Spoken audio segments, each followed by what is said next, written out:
Are you struggling for consistency in your sim racing? Does your iRating look like a roller coaster? If so, we have good news for you. The way to get more consistent is to first understand what you're doing differently than the professionals. And VRS is the answer. With our competitive subscription, you will have the telemetry, setups, tutorials, and everything else you need to fully analyze your driving. Our data packs and the ability to compare your driving with the best in the world will show you exactly where to adjust your inputs, change your driving line, and shave seconds off of your lap times. And our powerful and precise Direct Force Pro wheelbase and precision pedals are being used by some of the world's best drivers. All these champions agree that VRS hardware is not just the best on the market, it's also priced well below the competition. So if you're looking to upgrade to direct drive and the best pedals in sim racing, VRS is your answer. If you want to get better, get faster,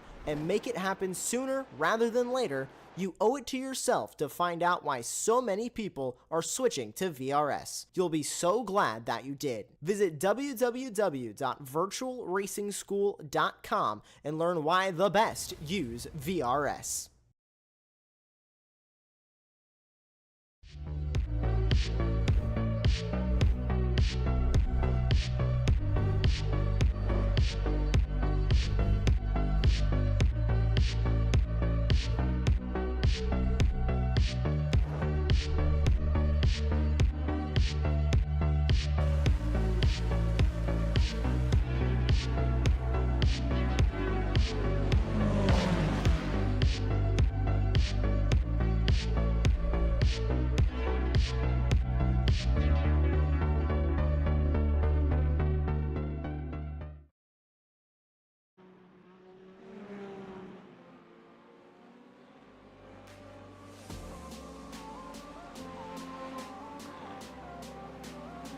It was a difficult start to the season for Pablo Espes, but 2 wins in the past 3 races has launched him into a championship challenge as we head to Mugello in the Apex Racing League Prototype Championship.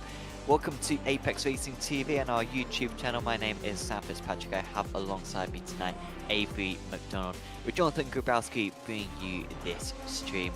And we have got an extended 75-minute event for us tonight as we head into the second half of the Prototypes season.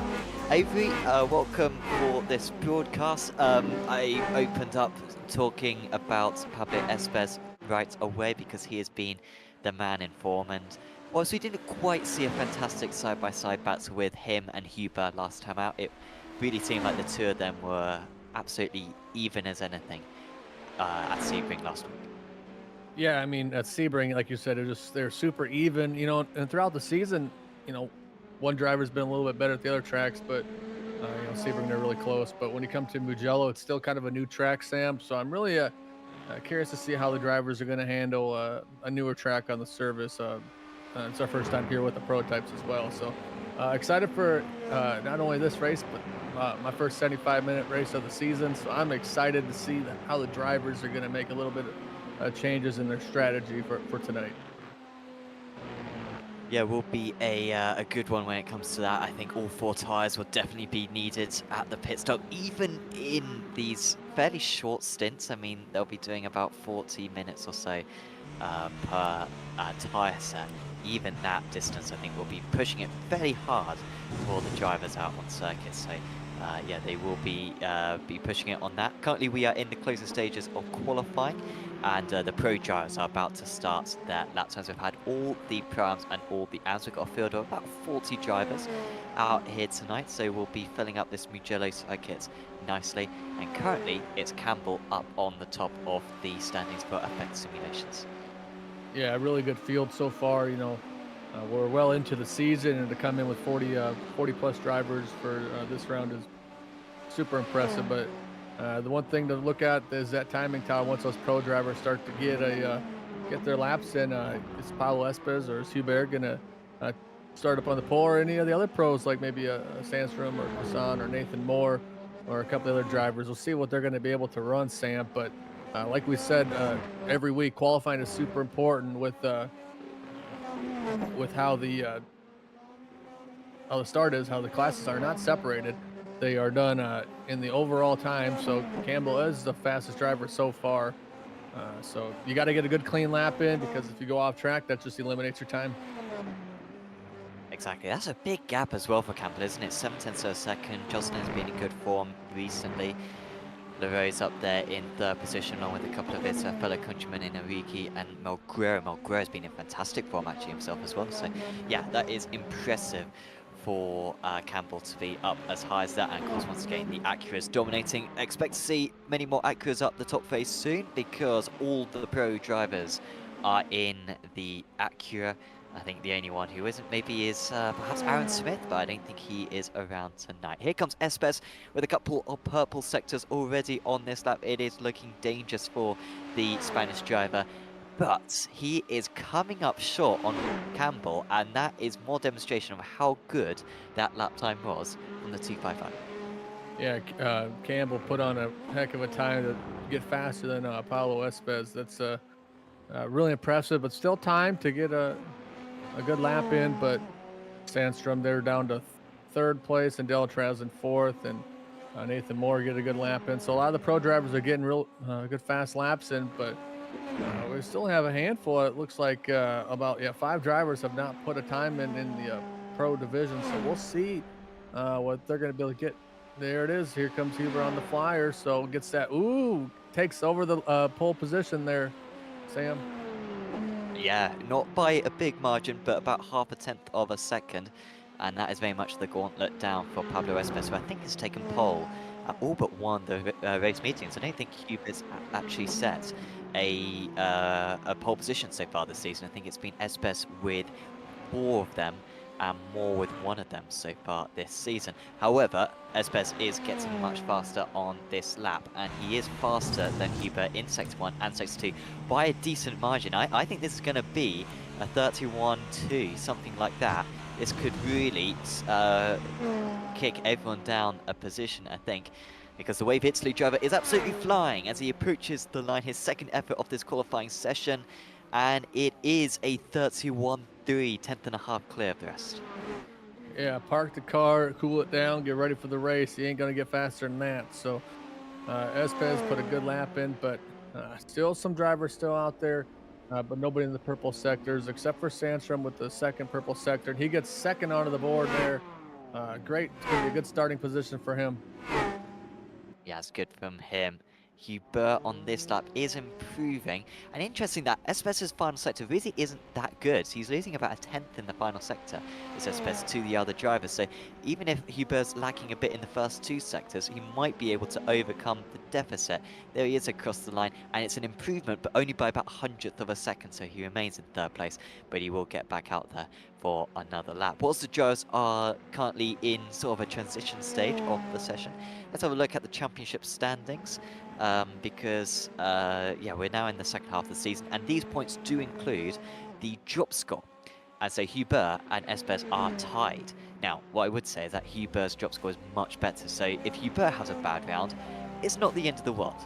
If Espes have a bad round, it is the end of the world. So that is something to watch out for. More behind there in 3rd place, he's the only other one with a championship chance on this. Yeah, it's been that battle in that pro category between, Espes and Huber, but don't count anybody else out.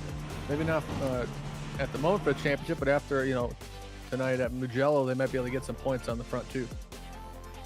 And in the Pro-Am Championship, it's really been all Anthony Melguera recently, and that's enabled him to get a championship lead, and by a few points as well over Austin Campbell, who dominated in the early stages. Joshua Wilson as well looked good, but Effect Simulations had a couple of poor rounds, and they will be looking to bounce back tonight. In the AM standings, we have Stathis Kokorogiannis, who's been ultra consistent this season. Thomas Mork had a poor start to the season, really should have won the first couple of rounds, but had incidents in both of them.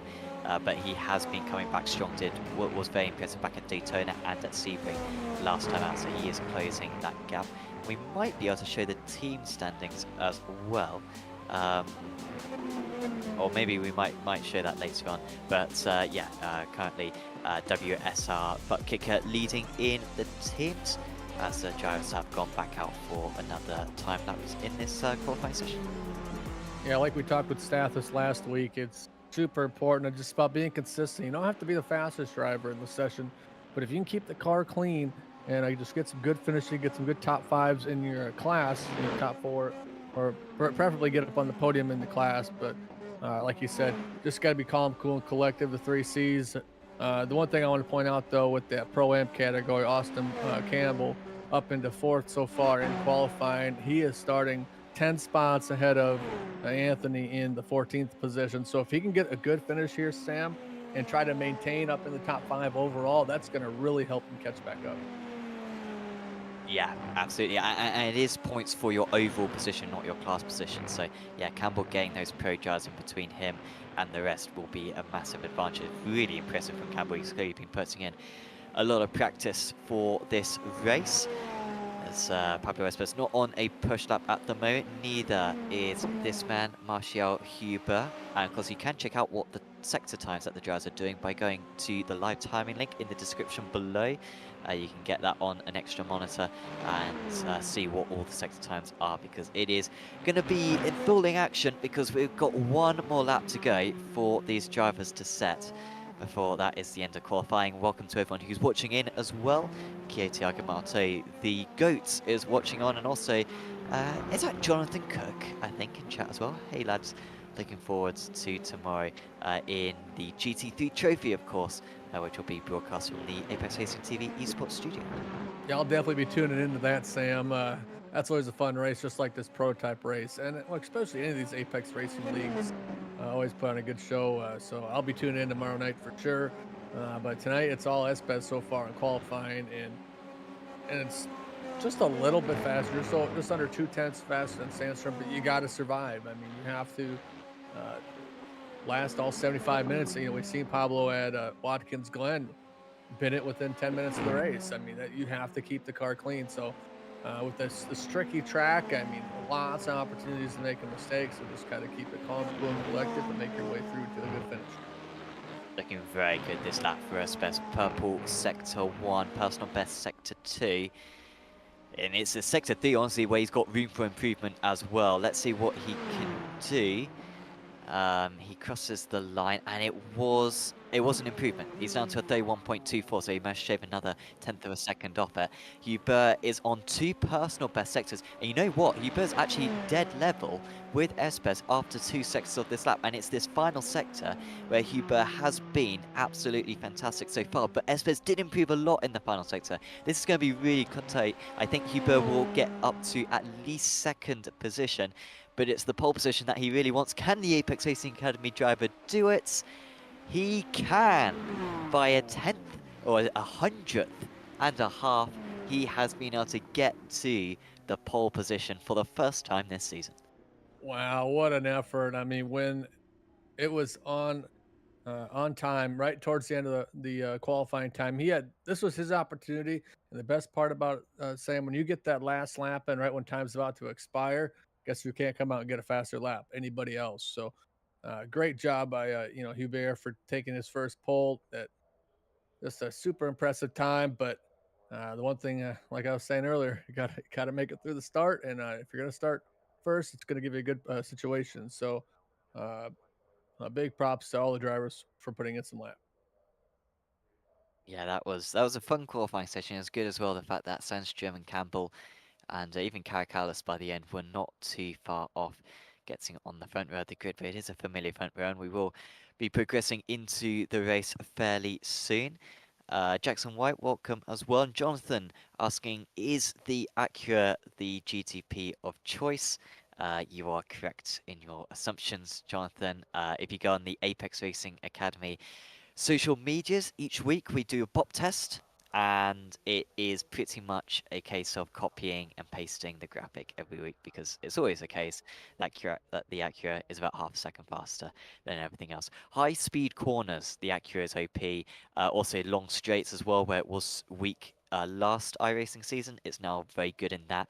I think it's basically just the slow speed corners where it's a bit vulnerable, but this track, very fast and flowing.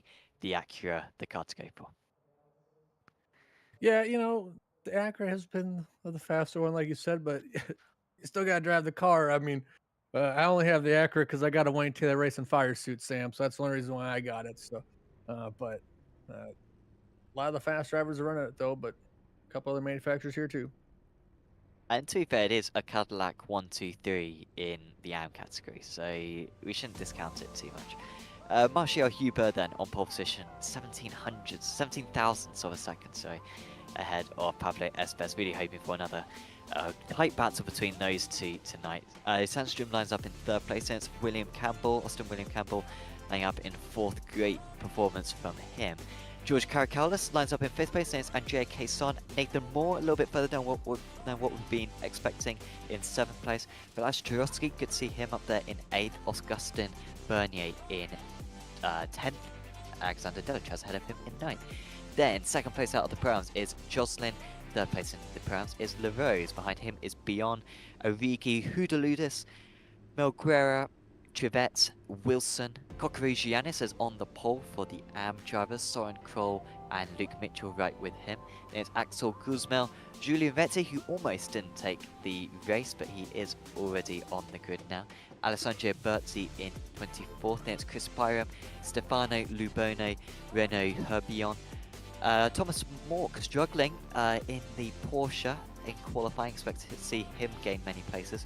Rhino Connor is in 29th. Then it's Lewis Archer, Tobias Krucken, Oscar Lapalais, Thomas Sorensen, Morten Kafode, Dominic Herbert, Loy Guiardo, Aaron Biedlek, and I don't think our colleague Samuel Kumo is unfortunately going to be able to take part. He just fell through on the connection. He got back in the room and fell through, so hopefully he can get back in, but gridding is almost is over. I mean, you hate to see it for Samuli, who's trying to get everything ready to go last minute so he get in the race, and when you have a connection fail, that always hurts. I mean, but yep, the gridding is complete. 36 drivers have made it to the grid. This should be a fun one, Sam. Interestingly, we did not have Henry Jocelyn take the grid. He was qualifying up in 11th place, second place out of the Pro-Ams, but he did not grid up in time. So very odd there for Jocelyn. They weren't caught out by a short gridding process. It was the full 2 minutes. He just got back connected to the server, so maybe that was the reasoning behind that. So the great thing of computer racing, we're able to race anytime we want. The bad thing about it is stuff like that can happen, but you know, that's okay. At least he's back into the room, and he have to run a way different strat, but just go out there and put some good laps in. But like I was saying, 36 cars on the grid, 37 in the room. A lot of drivers trying to just get a good point stay here. You know, they don't want to have to use a drop week. They don't want to rely on it. So we'll see who's going to be able to get the best day so far. But the best day so far is Hubert starting up on the pole. We'll see if Espes Sandstrom or, you know, maybe Austin Campbell can make some moves. Yeah, and can Sandstrom perhaps help out his teammate Pablo Espes? Great to see Sandstrom up there. Of course, former Apex Racing Academy Formula 3 champion, won 11 consecutive races in that. So he will for sure be dangerous. Let's see what he can do. But it is Martial Huber leading the cars and about to put his foot down to start. 75 minutes of racing at Mugello, and away we launch. It's a strong start for the top two on the grid. Campbell putting some pressure on Sandstrom, and it looks like fairly single file for the top 10 drivers or so. But Quaison has got past Caracallis. Caracallis trying to get that position back into turn one. Sandstrom doing enough to hold on to P3. There's Campbell slightly stuck on the inside, but I think he's got a good enough exit to keep that P4, and he will hold it through the chicane for the first time. Alexander Delachaz just behind them with a great start, up 2 places. As we see, it looks like Campbell may lose that position after all to Quaison, who is up 2 places himself and up now into 4th position. Yeah, Campbell just has to settle in, you know, having the pressure starting up in the top 5, being the Pro-Am driver. You got to settle in back to a single file. Great start for the whole crowd, but on board and looking through the TV. I tell you what, Sam, these cars just they fly through every track. I mean, they are, it's like an airplane on wheels pretty much. They just, by the time you get out of one corner, already at the next one, but there's Mork, not a good start for him. falling back to 36th place, and he needs a good points day. That is not good for Mork whatsoever. Let's see what happened to him. He qualified low down. He was in the pack. Seems like the Porsche might just be really weak. All his teammates were struggling. And the first contact, he may have got away with it. The second contact, he didn't. And then there was a third contact with the wall. And you can see how much damage he's got. And he will have to make an extra pit stop tonight because he will not get to the end of the race from here. Yeah, that car is a little bit damaged, but back up to the top 5 at Austin Campbell. Single file pretty much all the way from, that's a lot of counting. Probably a good 15, 20 cars are single file right now. So there's Austin. The gap is kind of, you know, grown for him and Kaysan, but he's got Caracallis behind, another fast driver. But just worry about his own race. Try to get as many points as he can. And if someone tries to make a good overtake, I just let him go. Yeah, this would be a fantastic result for him. Mugello with a decent start. He's currently in 14th place. He gained 1 position due to Jocelyn not taking the start, but he did gain an additional place as well. But still well behind as it stands.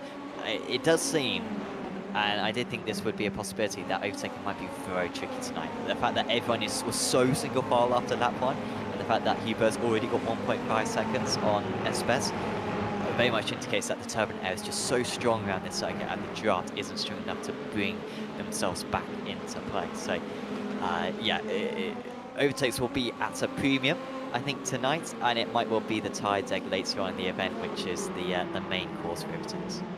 Yeah, your main spot, the overtakes, turn 1. I mean, there's a couple other spots you can really push it, but turn 1 is where you're going to be able to, I think, make the best opportunity to make an overtake, because if you don't make it, it isn't going to hurt you as bad as if you try to make an overtake in the final corner 15 and you're not able to let stick. Ooh, Deltraz has to correct the car a little bit. That's going to hurt him, and that's going to allow Caracallis to pull away. I've done quite a few races on this track, and that is a common mistake, getting on the traction there. You've also got to be careful of the 1X, as Kayson trying to get past Sandstrom here. They're alongside into turn 1, and I think Kayson's going to have the upper hand. What a drive this is so far from the Italian at his home circuit. He's now 3 places from his race start, and he can maybe try to chase down the other way pit driver of Pablo Espes, but Sandstrom clearly not with enough pace to hold on to that rostrum position in these early stages. Yeah, great move by Kaysan. They're going to try to get up to Espes, look forward and try to pull away from Sandstrom, but Sandstrom obviously has a lot of pace. They're sitting in a good 4th place finish, or 4th place position. Campbell behind him in 5th, so a good start for him, or actually a really good start for the whole pack of drivers, all 37 of them. But we'll see. You know, when it comes to the pit strategy, Sam, I don't really think there's going to be as much strategy for this one being a little bit longer. But you know, it's all about going into the pits and coming out with a good in and out lap. But so far, Anthony here in the 14th spot. It's kind of just in a gaggle of cars, and just need to start getting some laps. He's got his teammate in front of him, so we'll see if he's going to be able to pick up the pace and try to make some passes. Oh, big move by Huda Lewis there. I thought he was going to try to pass him. He was not far away. A little bit of a checkup going into that final corner, and everyone taking alternative racing lines. Personally, I'm not sure what the best line through that corner is, whether it's to take a bit more of an arching line wide, or whether it's best to just keep it tight, a bit like what you do at Parabolica generally on iRacing, where you stay very, very tight, even on the corner exit. Seems like these guys are quite willing to use the space on the exit, but on the straights, Mugello were nowhere near enough straight line speed. Anyone new to these cars, the slipstream effect has always been very weak in the GTP cars, very weak. And so overtaking generally isn't easy. Sebring, it wasn't easy last time out, and this might just be even tougher for the drivers. Everyone is pretty much in a queue from Jesper Sandstrom in 4th place down to about Kuzmel in 18th place. Everyone is within a second one. Yeah, I can tell you this though, Sam. Whatever the fastest way around is not the way I'm going, because I was practicing here earlier, like I do for every race. I was running around 137, 136s, but that was just with the baseline setup. I didn't load up my Apex Racing Academy setup, just getting used to the car still. But good battle here in the for the AM class. Buck Rugianis and Sword Kroll. Good battle there, and then Stefano there in the 21st spot, up 5 spots. A really good start for him, and going to try to make it up another spot to climb up that podium a little bit. Yeah, it looked like a good move by Lubono heading into, as look Yes. who's here. The man that we all want to see. That's why you pay your tickets, guys. It's the man, myth, the legend. It is Samuli Kume out on track. Not going particularly fast. I think he's probably matching your lap times here, honestly, Avery, but he'll get there. I think he can still bring himself back into the podium fight. Yeah, you know, like, you know, number 347 and all the programs that are available on the website, but like our good buddy Jonathan said, number 1 in our heart. It's good to see him back out on the track. Speaking about being on the track, there's Huda Lewis, just still in 15th, started 15th, is currently 15th, so not a good point stay so far, because like you said earlier, Sam, your points are by your overall finishing position, not where you are in class. So when all the pro drivers are ahead of you, that's not good for a point situation, but still plenty of time to go. We're just over 7.5 minutes into this 75-minute race, so plenty of time for him to recoup, reload, and fire off.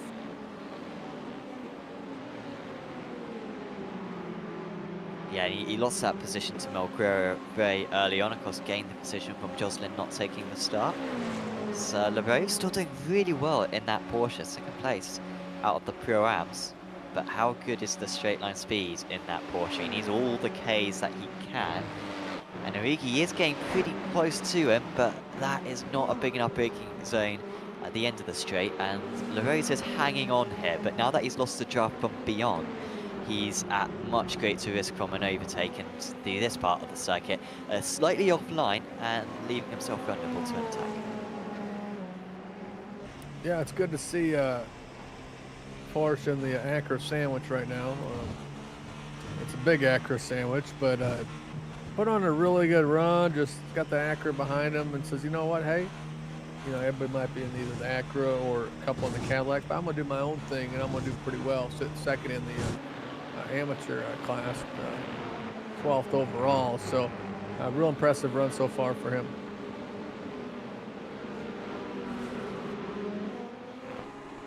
Yeah, really good job. Just to get that gap to back over half a second going onto the pit straight in order to be completely safe from the attack behind. By the way, in chat we've got Slack Jaw 91 supporting Jesper Sandström running in 4th position. I think that would be Jesper's best result of the season if he could maintain that one. And Precision Racing League saying let's go O'Connor. At the moment, O'Connor is in 30th position. Right there for Precision Racing Esports. Also, I think Tobias Krucken has just got past Alessandro Berti for 23rd position. That's a few places up. Yeah, up 8 spots for Krucken there. Really good run for him. And Campbell still in 5th. Let's see, Delatraz and Caracallis swap positions too. So a lot of good racing throughout the whole field. It's just look at that battle of prototypes there, and that's what Campbell needs, is all those drivers to start battling so they can so he can keep pulling away. So Caracallis trying to take that Acura up and maintain that 7th position because he's got a lot of cars trying to catch him. Yeah, he really does have quite the queue behind him now at this point. But yeah, Delatraz with a fantastic start so far in this race to be up there in 6th position. And then, yeah, Caracallis, Turushki, Moore still in 9th place. Moore actually down 2 places from his race start. Has not been a good time of it so far for the race winner back at Nordschleife. He was absolutely on fire at Nürburgring. Definitely the best driver. Took pole position, took the race win as well quite commandingly. Despite the best efforts of Pablo Espes. But has not quite been able to find that same dominance at other circuits. Yeah, I tuned into that race a couple weeks ago. It was Sitting in the stands of Daytona, and I had Sam in my ears, so it couldn't be better, much better than that. So yeah, it was a good race. Good job by Nathan Moore. But back to the PS competition battles, you got two of them in 13th and 14th, but I got Hootaloo's trying to catch up to him and just hasn't been able to make a move, and that looks like it's Matthew Trevette in the Effect Simulations driver almost went off behind him. So just a fantastic race so far, 11.5 minutes in, and these drivers, they have separated a little bit, but they all got their own little packs that they're really battling hard with.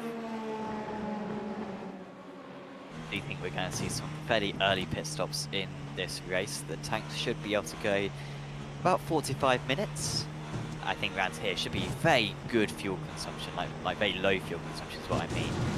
Not many big braking zones where you're going to kill a lot of your speed, and the corners just flow through one to the other, so you know, not necessarily on full throttle the entire time. So expect to see drivers in as early as about 30 minutes, and I think if they do pit early, the fresh tyres that they'll be picking up, all 4 tyres they'll be taking for this race, that will give them a lot of extra speed when it comes when they come out of the pits. The undercut could be powerful, so expect the likes of Wilson and Galsmelt to probably try that tactic. Hugh Birthday doesn't need to do anything like that. He is commanding out in the lead. He's just eking that gap away as it stands. And bad news for Pablo Espes is that he's actually being caught by Andrea Quezon, who's now within a second of him. Meanwhile, Delachaz has just moved up past Campbell. So Delachaz, after a bit of an underwhelming qualifying, is now up into 5th place. Really on fire is the Delachaz Automotive driver. Yeah, found a good spot, tries to make the move, and you know, I think Austin just kind of does a smart move, lets him go, knows he's in a good points position. So great move by Delachaz to move up into the 5th position, and you know, good thing for Austin. He's, I think, doesn't have as much pace, but now if he can just follow around Delachaz and pull away from this group that we see, this group is Moore, Bernier behind him, and Nathan Moore is back 2 spots his last lap. They're pretty much running identical, Sam. It's like a toy train going around a train track. The guys just they're not moving around. They're pretty much connected. So just waiting on that driver to make a mistake. You just keep pushing and pushing until the driver in front of you makes a mistake when you're that tight on time. So, and then you also got to make sure you don't make mistakes. So we're sitting in a good spot to have a good potential for some good passing, but we're still early in the race, Sam. So plenty of time to find where you're better than the other driver. Yeah, absolutely. Maybe saving a little bit of fuel as well at this stage of the race could be a bit advantageous. Even if you don't necessarily drive further in your first stint, you can save a bit of time in your pit box if you have to take a few less litres. So plenty for the drivers to consider. And look at that chain. The fuel spread not that high in the middle part of the lap, middle part of the pack. Sure, we're watching 7th place, and he's 16 seconds now off the race lead, but then the following 16 seconds behind that covers the next 15 drivers. So they're all fairly close behind. Good that LaRose has been able to pull away slightly from Origi. Looks a bit more safe now in that 12th position. A bit still without the draft from the cars ahead. And still leader of the amateur drivers is Stathis Kokorogiannis, and with Mork having a poor time of it, having to take an early pit stop for repairs, he is well in line to extend his championship lead and get yet another race victory. I think it would be his 3rd of the season in the amateur category.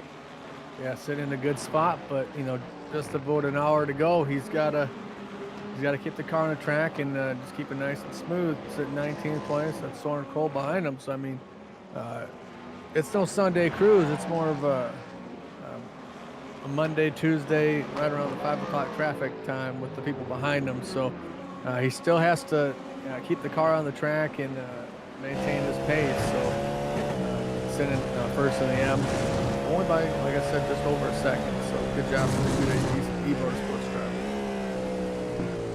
Yeah, his teammates, he's got 2 teammates, Lewis Archer and Chris Byron. Byron's had some very good results so far this season. A couple of podiums out of the amateur category, but struggling a little bit tonight, seemingly, is Chris. So not able to put any pressure on his teammate like he is normally able to do.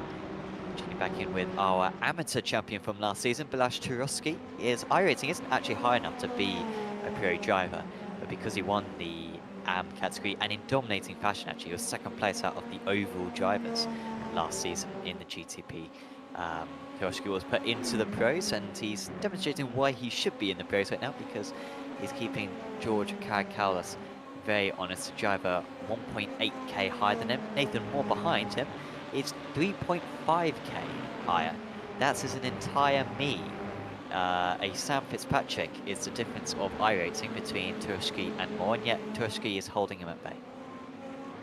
Yeah, putting a good job, and that's I'm glad that's an entire you, because that's like 4 of me, so or 3 of me probably. Math isn't good. I went to tech school, so don't judge me too hard on mathematics. But yeah, so holding off Moore, and Moore hasn't been no slouch this season. Sam always shows pace, and he's going to try to run Turovsky down, and the slipstream isn't as tough, isn't as strong as what one might would think, and it's the same way at the real races too. So very accurate representation with this WSR esports butt kicker driver Nathan Moore, trying to catch that magic arrow driver.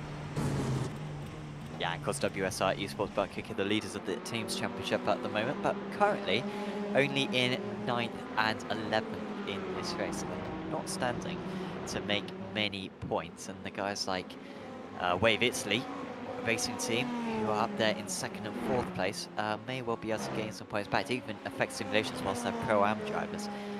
Campbell getting a big heap of points for them as it stands.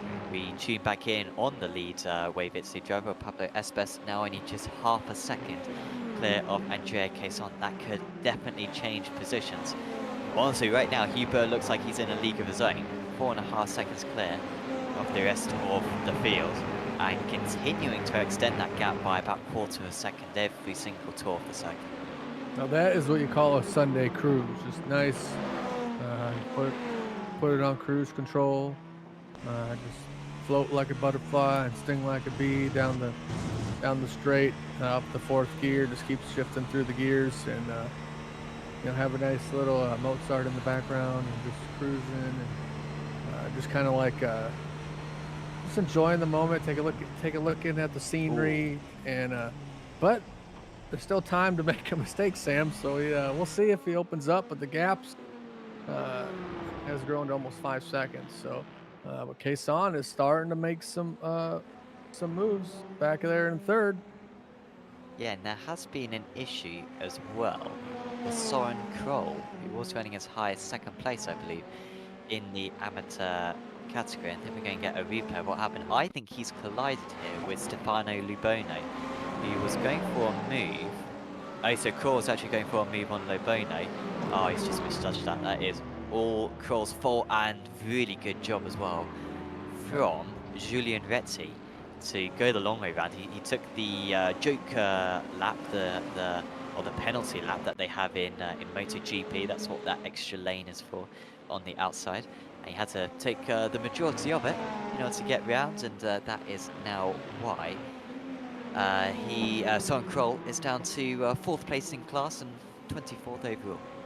Yeah, and he flashed the lights too, so something might have happened, but we're gonna move along, and Cason is gonna try to move along past Espes, but like we were saying earlier, Sam, super hard to make the pass, and Espes pace starting to slow up. Not sure if maybe burned his tires off a little bit, or just or maybe Cason just starting to pick up the pace. So he's right there. We'll see if he's going to make a move. I don't think he's quite close enough, but could give it a little fakey fake, and let's see what happens. Oh, there he goes for it.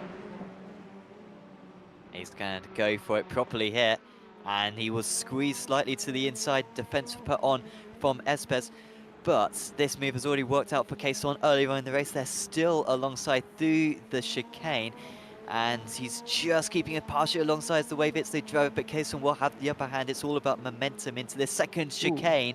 Cason did not leave a lot of space. Espes sliding all about, but Cason, who starts in 6th position, has overtaken the joint championship leader and is up into the top 2. That was a dangerous move by Kason. I mean, if Esbez didn't lift as much as he did, I think we would have had a spin cycle there. But great pass by Kason to get up into second place. So it's risk reward and took a lot of risk, but there's a good reward for him up into second. Now the gap is 6 seconds to the leader. I mean, his last couple laps weren't anywhere real near what Hubert was running, but you just got to run the best lap that you can do. Is that absolute motorsports driver, and up into the second spot, just took down a very tough Pablo Esbez, but we'll see. Esbez is going to come back. I think he's going to, shake that off and maybe find a little bit more pace. We're still early in the race, but good job by Kason there to get that car to rotate and motivate up the second. I am similar to what we saw in lap 1. Esbez, once he fell behind, he immediately drops a lot of time. I think just demonstrates maybe the turbulence that he's having to face in that car. This would be Kason's best result of the season so far. He has had a 3rd, a 7th, a 4th, a 5th, and a 5th. So he's been very consistent with several top 5s so far this season. But P2 would be the best he's got and would help close the championship fight as well to Nathan Moore.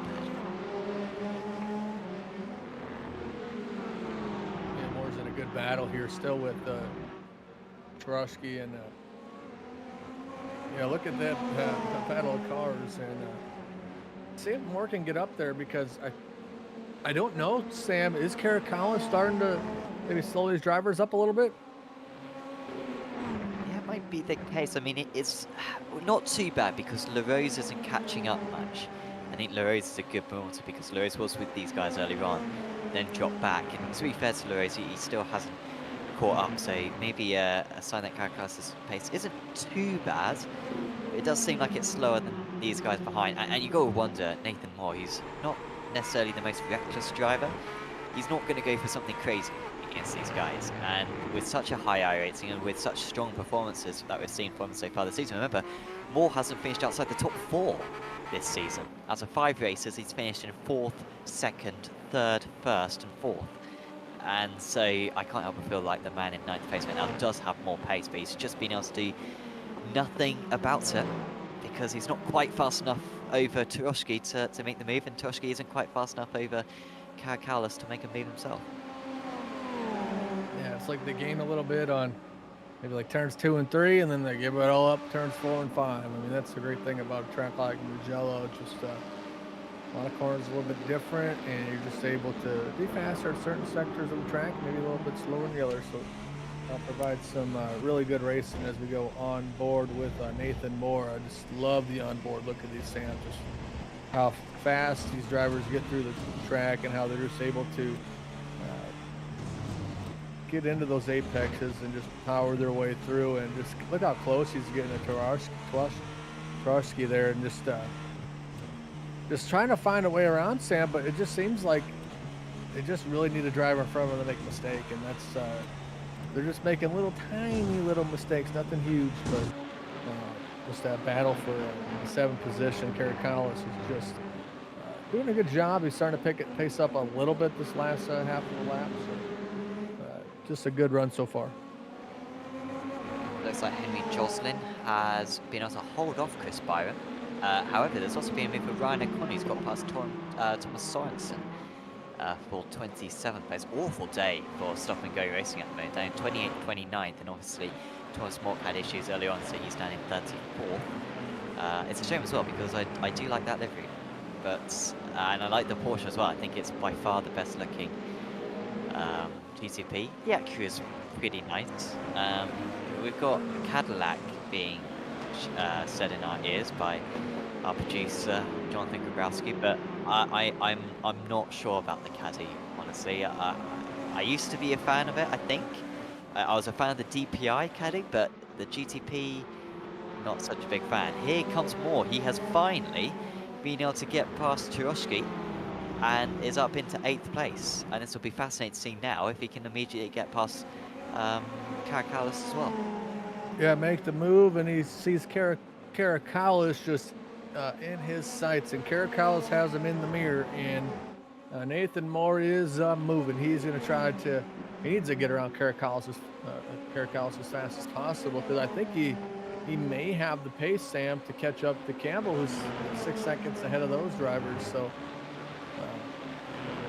we'll see. I mean, it's so tough with this track, and Caracalis just looking for behind him, and there's Nathan just starting to creep up to him just ever so slightly. Maybe set up for a good opportunity to make a pass in turn 1. Yeah, he's going to have a great chance, isn't he, heading into T1.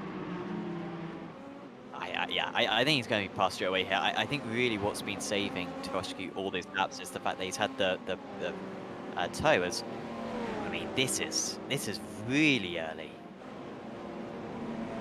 Derchaz is in as well. I mean, this is a one-stop, right? Like, I'm pretty sure the fuel will go far enough to do a one-stop, and yet this is really early to go 50 minutes. But I mean, I guess you can go 48 minutes on a tank of fuel, but I mean, this is going to be a long stint on these tires for these drivers now. Yeah, like I said earlier, I'm no mathematician, but that's gonna be tight. I'm assuming they're gonna be okay. They know it's a 75-minute race, Sam, but we'll see. But there's a lot of drivers in the pits, and there's a reason why we're in the booth and not in the car. So, especially for me, but we'll see. But I want to make a comment while we have a little bit of a not a battle on the screen at the moment. But, Sam, you made a comment to me a couple weeks ago about red, black, and silver on race cars, and how you weren't a fan of it. But man, our car for the 24 a couple weeks ago was probably the best looking car, and that was red, black, and silver. Was there anything creative about it? No, but it was the best car. We finished 4th. But here's the battle on the track, though. Oh yeah, I mean, you're being squeezed there. This one's been going on for a few laps actually between Byram. Jocelyn's still behind Byram, and now he's got Herbert behind him as well. That's the battle for 27, 28, and 29. Jocelyn started up in P11, and I use the term lightly because he didn't really start the race, did Jocelyn? He had a disconnect, had to rejoin the server, and cycle out. And that is why he is the best part of a lap down currently on the race leaders. Behind Mitchell, it's all kicking off. He's got Kafode, Kason, who's just done a pit stop and really wants some clean air. This is the problem with going for the early pit stop, is that you're going to have a lot of traffic to get past. And it's not particularly easy as Kason trying to get past. I think Kason's actually probably going to get 2 cars here on the pit straight, as he's got 1 already. And he's going to try to get past Kafode later on. Yeah, I'm curious on what happened. I mean, this is a good battle here, but Caracalis has left the session, so I'm not sure what happened. So not going to be a good point stay for him, but still side by side here, Kason and Deltraz. So both those drivers have made that pit stop. They're the top 2 who have pitted, and they got to get around very carefully. I mean, Andrea, I think, is losing his head here. I mean, these are some ambitious moves, and he's thinking right now that I cannot afford. I mean, that's a real nothing move, and this is just losing them more time. If Andrea wasn't doing these half moves, then he would have been passed already. Here's another one, and he's risking contact, and they're losing so much time. And it's because Andrea just isn't waiting for a proper corner. Even this one's going to be a bold one, and now he has done, and it was only a matter of time. No. And then Jer Kason, I think, has earned that one for himself. He came in with the early pit stop, and that is just something you've got to accept. When you come out in traffic like that, you've got the fresh tyres, you've got to make your move sensibly. And Kason really didn't. And from having a good chance at a good result, he's absolutely nowhere now. Oh, you got to be so careful when you're coming out of the pits early like that, Sam, and just, you hate to see it for him. I'm not entirely sure why Kason was already behind. Am I being thick? Was he already behind Delachas? They were battling. He was ahead of Delachas, wasn't he? And then they, pit time. 27 seconds for Delatraz there, and Kason was a little bit quicker on pit, so they're just unfortunate for him, but you know what? Still early. The car is relatively okay. So we'll see if he'll be able to catch back up a little bit. Ooh, flash the lights. Yeah. That's not turbo. Great news though for Espes. That second place should be fairly safe in his hands now. Unless Delatraz or maybe Sandstrom, but Sandstrom of course is his teammate, so he's not going to put too much pressure on him. Campbell is well behind, still leading the Pro-Ams though, so Espes, who knows he's got no chance of beating Hubert tonight, even if Hubert had a spin like we saw him commit at Daytona, and he got some slowdowns as well at Le Mans. Even if he replicated those mistakes, he's so far ahead that he probably won't be caught. I mean, we're talking about probably a 20-second margin by the end of the race if he keeps on extending like this, and I doubt he's even pushing at 100%, so scary performance from him tonight. I think Origi has just got past LaRose, PS competition past Scuderia Volpe by P1 Sim, so yeah, very good work there, and I think he got it done at turn 1. I'm going to take a look at the replay here, and yeah, just patiently waiting. It's a long straightaway. You got to go. It's nice dive into turn 1, able to make a good pass, and nice and smooth the way you want it, where you're cleared by the exit. But good job of him. Austin Campbell still up into the up to 4th.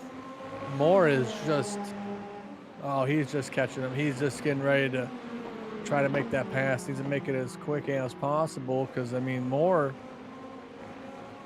I mean, he could potentially put himself in a situation to get on the podium if Sandstrom or Espes makes a mistake. But you know, like we were saying, you got to really wait till turn 1, and we'll see what if Nathan Moore will be able to get a good run out of here. Yeah, Moore's matching the leader now. He's faster than Espes and Sandstrom. What a shame that qualifying was. I think Campbell had, I think Moore had a really good chance at P2 in this race. But he's not going to get that now. He's not going to make up 15 seconds in the time remaining, but he has been able to make up and pass Campbell, and so he is up into 4th place. 15 seconds to catch LaRose into the pits after being overtaken. Wilson and also Retty are into the pits. We are getting fairly close to the halfway stage of the race. Will be 37.5 minutes. Will be the halfway stage, so this is a sensible time, and Julian taking the opportunity to have a swig of water. Yeah, we're wearing the same shirt. Really? What's the shirt? I wasn't paying attention. It's AC/DC shirt. Oh man. Oh, that's pretty good. I looked up, I looked down, I'm like, hey, we're wearing the same shirt. But get him back out of the pits. So yeah, like you said, we're getting close to the halfway point, but that was pretty cool.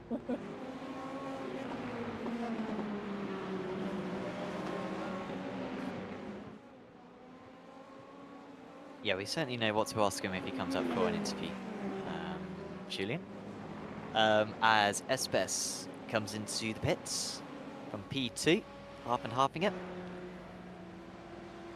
Not really much pressure on this one. He should be fairly safe. Oh, Campbell. What's happened to Campbell? I think Campbell's spinned it at the final corner.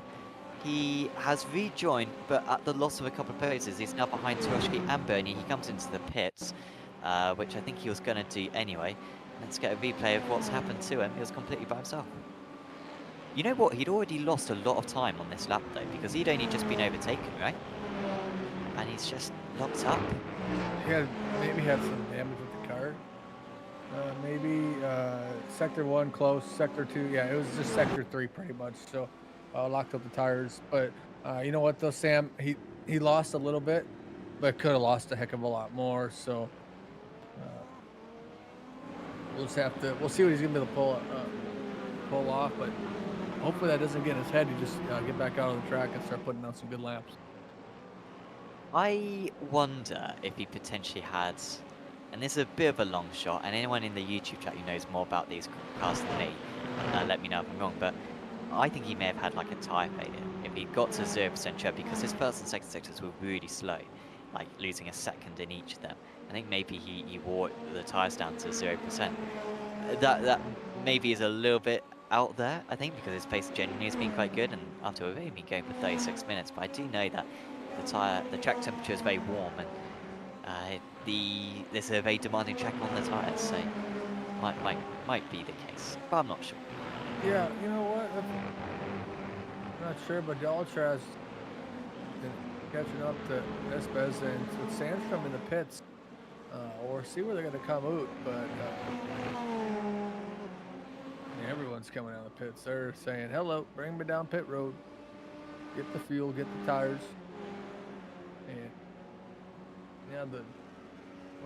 yeah, top 3 drivers are in the timing tower have not pitted yet, make it top 4. Stathis there, Cockroachianus up into the still leading that AM class, probably after the pits, keeping it calm, cool, and collective, and see them cars get the new virtual tires and virtual fuel in the car, and get back out there. Cockroachianus is usually the guy who leaves it latest to pit as Sandstrom comes out, and he is behind Delatraz, so that undercut from Delatraz has worked well. There were some good laps. It wasn't a particularly quick pit stop as well for Delatraz. He took more fuel than the Wave Italy guys. But it was just those couple of laps that he had where he was able to really put in some good laps, and he's got clear of Sandstrom and could get past Espes. The bad news for him is that he's got much older tyres, 5 laps older, which normally wouldn't be that much of a difference, but it's around this track, it is. We're getting news that Austin William Campbell's tyres were down to 7%, so it wasn't a tyre failure, that's when you get down to 0%. But yeah, Austin's tyres were down to 7% when he came into the pits, which makes you think the logic of the strategy of the guys who came in with 50 minutes of the race remaining. If we've got drivers who are getting down to 7% 35 minutes into the race, that's a long way to go. 50 minutes. You're gonna have to box twice. Gonna have. We may well see it. Yeah, I mean, we'll see, but Espes is leading the group of drivers who have pitted, so he's sitting in a good spot with Delatraz not too far behind him. But Campbell needs to get around Bernier, because Bernier is holding him up a little bit, and man, it just needs to get a good turn 15 to try to get the pass at turn 1. Here's the effect simulation driver on board, and we're getting into turn 15 here. He just needs to get a good exit. It looks like he's going to have a good exit there. Use up as much of the track as possible, get the run, stay in that tow, and then pull out when you have to try to make the pass. So we'll see if I'm expecting Austin's going to make the move here. And if you're Bernier, I think you just give it to him. He's looking one way, and we'll go the long distance through turn 1. He's earlier on the power. That is a nice move there from Campbell to pull that one off. He's still not completely over and done with, but he will get a better exit from this chicane, and he is well and truly clear now. So he's up into 13th place. That will turn into something like P7, I think, when all the pit stops are complete. Hubert is next into the pits. Moore continues on his way. Moore's pace is still very strong in the mid-34s. I mean, by the end of that stint, Moore was going half a second a lap faster than Hubert. I mean, watch out for Moore later on. I don't think he's going to be able to catch up to Espes, Delatraz and Sandstrom, but he's not going to be far off. He'll be certainly having a good battle with Caisson by the end of the race after Caisson's spin off the track earlier, as Cockroachianus decides to come to the pits along with Origi. Yeah, new leader though, Nathan Moore, and he's been putting on the times, but I mean, if Hubert makes a mistake or Espes makes a mistake, Nathan Moore is just in that seat to be the lucky one, I guess. Be this, what I would say. So we'll see where he's going to end up. Their Stathis made his way down pit road, and like you said, he's usually the last one, so it's kind of a rarity to see him already in the pits. But Nathan Moore just putting on a good run, especially the long run. Getting towards the end of the run where the tires are really wore down, because I'm guessing his are going to be around that 7-6%, kind of like what happened with Campbell. So we'll see what happened there. Hubert good on lap 25. And, you got to have a good out lap, because you're used to those one tires Yeah, because Hubert's lost the lead, hasn't he? So Espes is basically leading the race now. Hubert had an awful pit stop. He was stationary for 35 seconds. He lost 10 seconds in his pit stop. What on earth has happened with Hubert? That's just like extra fuel or something. I'm really unsure what's gone on. So Espes now effectively leads because Moore will come out behind all these guys. He'll be about 10 seconds behind these guys when he makes his pit stop. Espes leads ahead of Delachas, Sandstrom and Hubert. Now, I do think Hubert's got plenty enough pace here to pass all these guys and win this race. We've still got 35 minutes to go as Crooken finally comes into the pits. But not for the first time this season. Hubert has made this one more tricky for himself than he needs to. Oh, yeah, I think he's got the pace to catch him. But you got to pass him. He's got to make some moves. He's got Sandstrom in front of him, and Sandstrom's no slouch. I mean, these drivers up in the top 6 they're fast. I mean, they are always showing pace, but we'll see what happens here. Sandstrom's going to run him hard or just going to let him go. I don't think he's running a race and wait till the guy tries to make a pass on you, but yeah, there he goes. Tries to make the pass.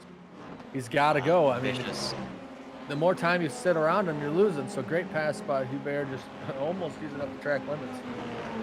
Yeah, I think Sandstrom would have been wanting to help out his teammate there and keep him behind, but there was absolutely no resisting the French driver there. And even now, he's only 3.5 seconds off Pablo Espes. What I would say is that Nathan Moore has got a legit chance at winning this race now. Moore's pace was absolutely phenomenal earlier on, and he's going to be lightning quick later on in this event when he's got those fresh tyres on. He is, I mean, now his tyres are into the 35s. He is losing like 2 seconds a lap to the guys behind.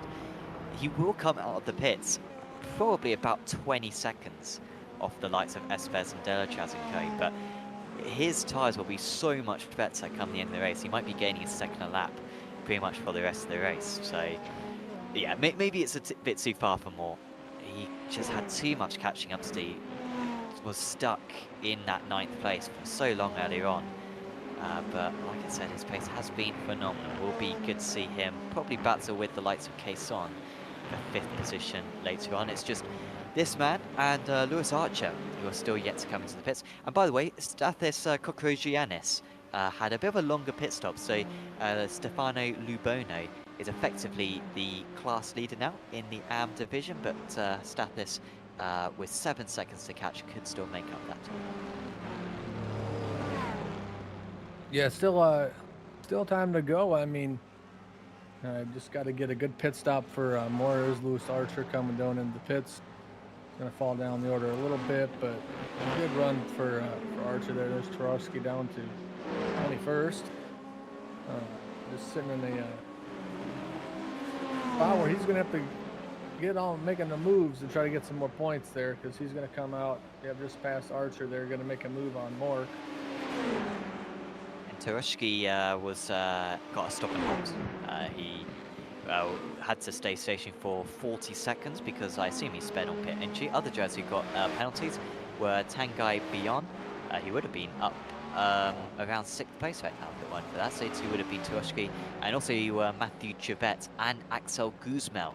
They're all fighting for top 10s, but several drivers, I think 5 drivers, Alessandro Berti, another one, and maybe Ryan O'Connor as well, all picking up penalties for speeding on pit lane entry.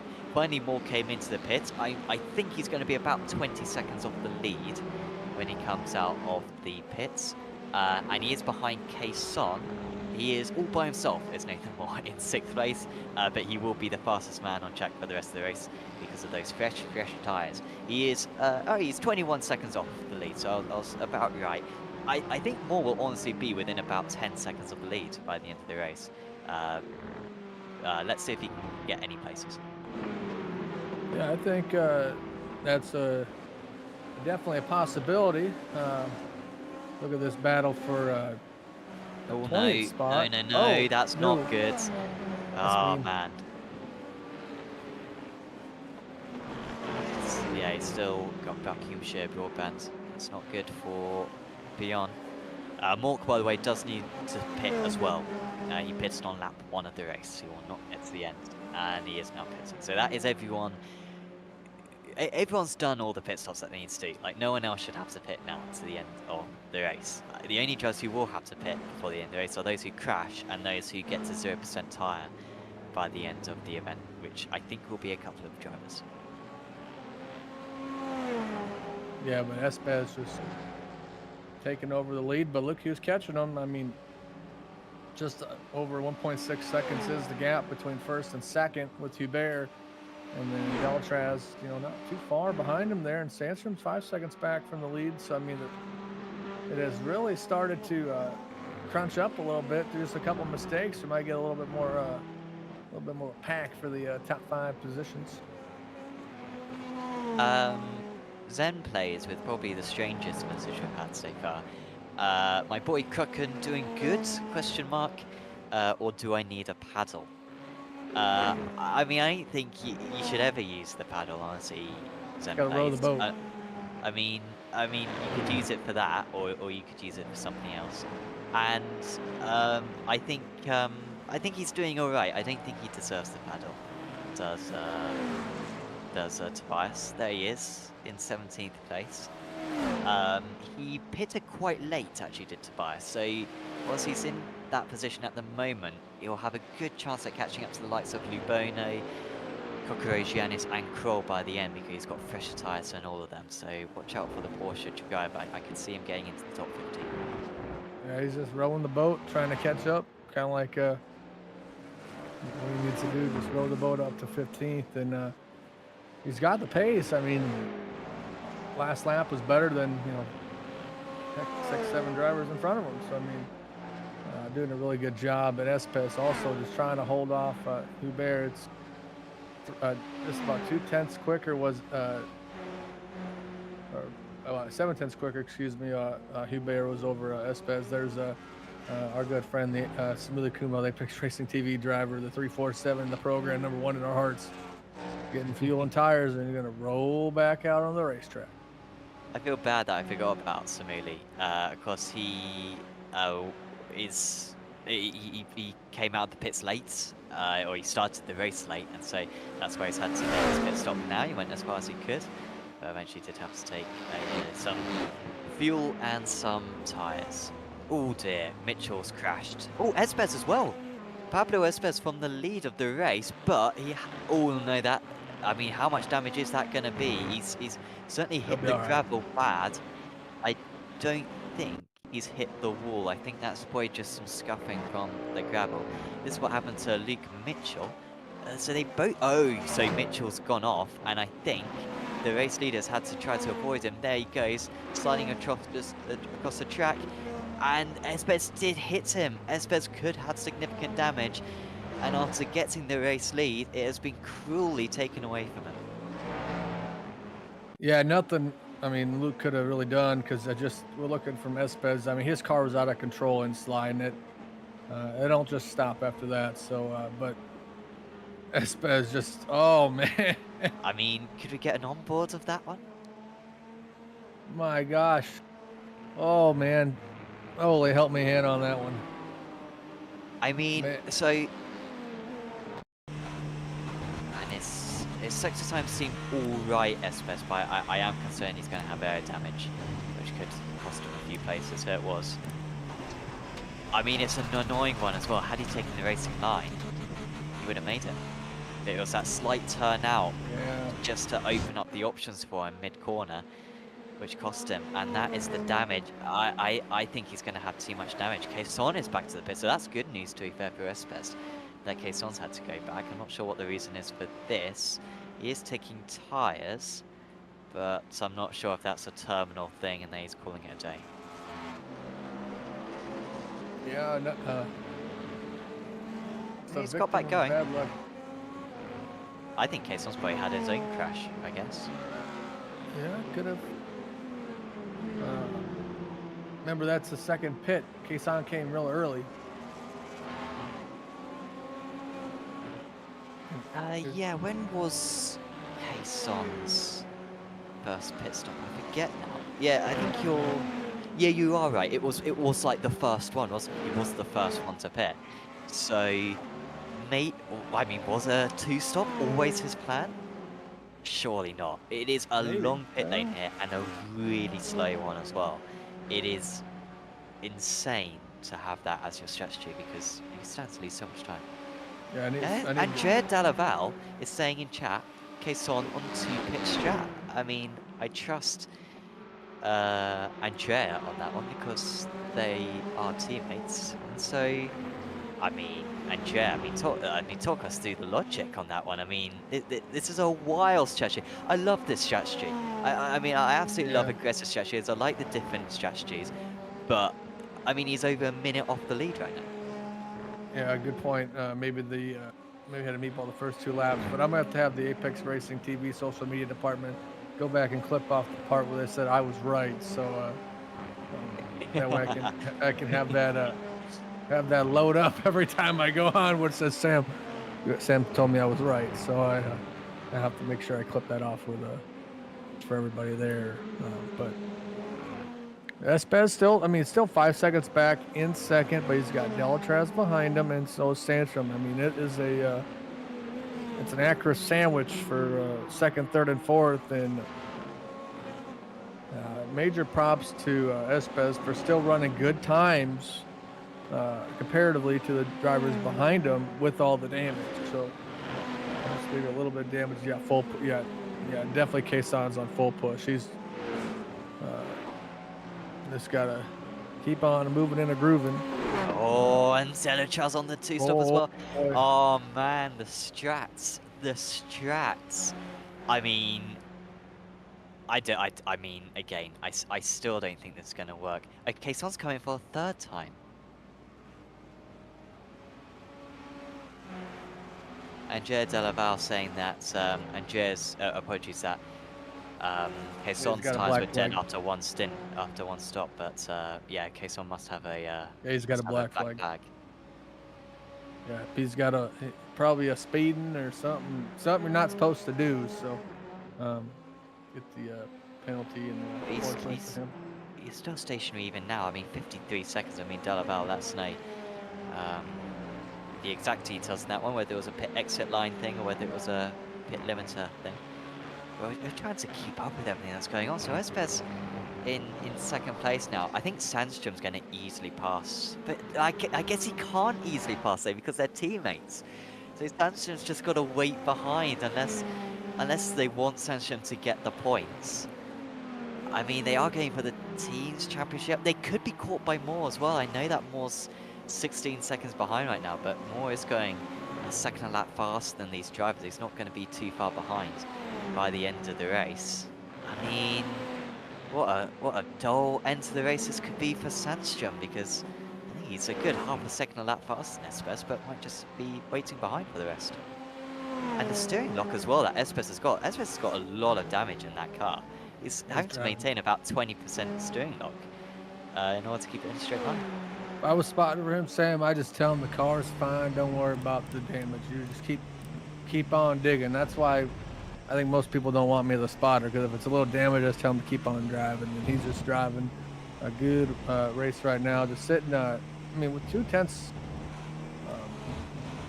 slower than Sandstrom the last lap, but I mean, that's like you said. Well, no, he wasn't 2/10 slow. He was 2 seconds slower than that last. 2 seconds slower. Sorry, compared to Huber, he was 2 seconds slower. Yeah, to Sandstrom though, 2/10. Yeah, I mean, Moore's now 15 seconds behind. Moore's going to catch these guys. Moore is going to catch these guys. I think Sandstrom's got to go. Sandstrom's got to go. Like, he cannot. There's no point in both losing out to Moore, because if Sandstrom just waits behind, and Sandstrom can't defend against Moore forever, so I think he needs to go up ahead. And if Espez miraculously keeps Moore behind him, then swap the positions on the last lap. But yeah, I mean, they've got the team's championship to fight. Sandstrom's got to go. Yeah, you got to put on, once you get to that big long straight going into turn one, you got to put on the turn signal and get around him. So he's faster than that, and it's just we'll see. I mean, I hope he makes the pass, because it's when you're that much quicker, it's the right thing to do. Here he goes. And he's letting him have it. Espez pulls to the sides, and that is a few championship spot loss for Pablo Espes in his title fight against Martial Hubert, but it had to be done. Sandstrom up into second place, and that should be a safe second place, and it's all about whether Moore can catch up to Espes now. To be fair, that last lap, Moore was only 9/10 of a second faster. Ooh, that's a slide.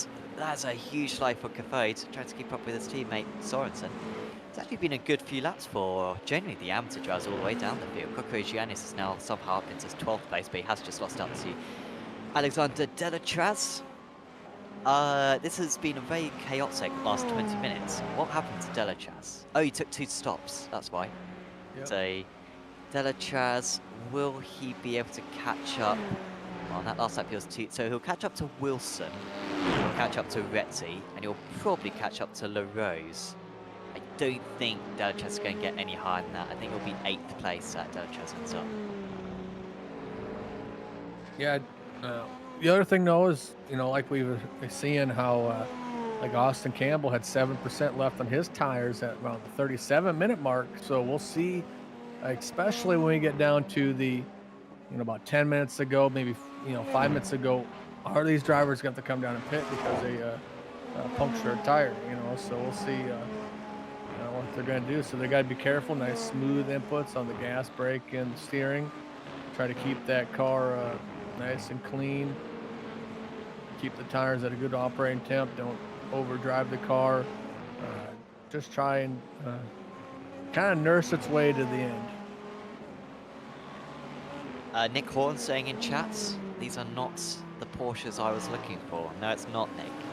The Apex Racing Academy Porsche Cup will return soon. Hoping to announce that in a couple of weeks' time, so your deprivation will not last long, I hope. Zenplay is also saying that that Espes's car looks like a spec NASCAR car, and it does.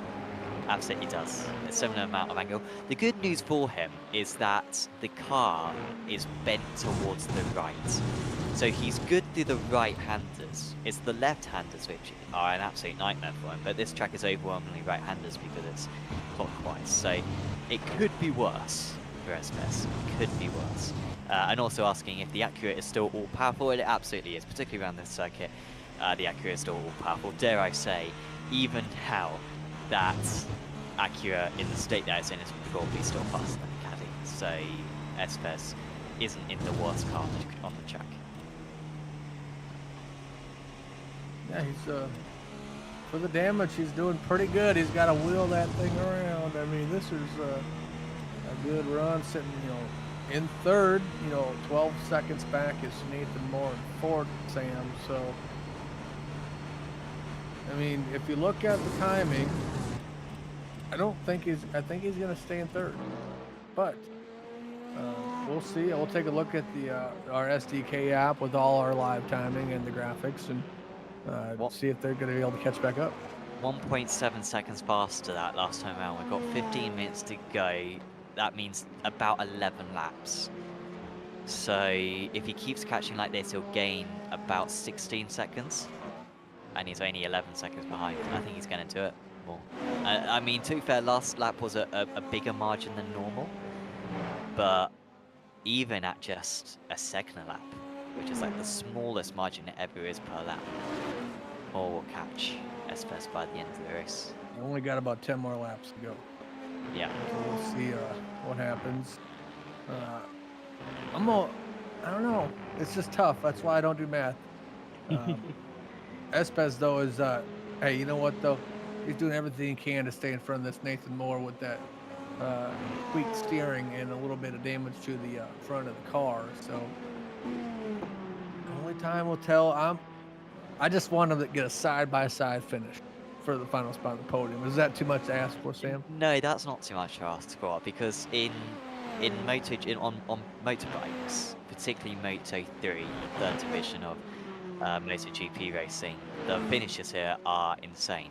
It's quite a long run to the final corner, and obviously you got a bit of a draft as well before the final corner. You have like 3-4 wides on occasion. Even in Moto2 and MotoGP, it can get pretty close as well. So yeah, I'd absolutely be down for that. And when we take the Spec Race Awards here, and we do host a couple of, or broadcast a couple of Spec Race Award series on the channel, I think we're going to see some epic finishes, you know, Phillip Island-esque on the run to the line. Oh, yeah. Phillip Island, I mean, that's a fun track. I big fan of that one, Sam. But man, I'm just a big fan of Hubert just putting on a clinic. Like I said earlier, Sunday cruise, got the Mozart going in the background, and looking in the scenery, just doing a really good job. And you know, got up to the lead because of, you know, the incident with Espes earlier, about 10-15 minutes ago. But I mean, he's doing the fastest all day, and it's gonna be a good points day for him.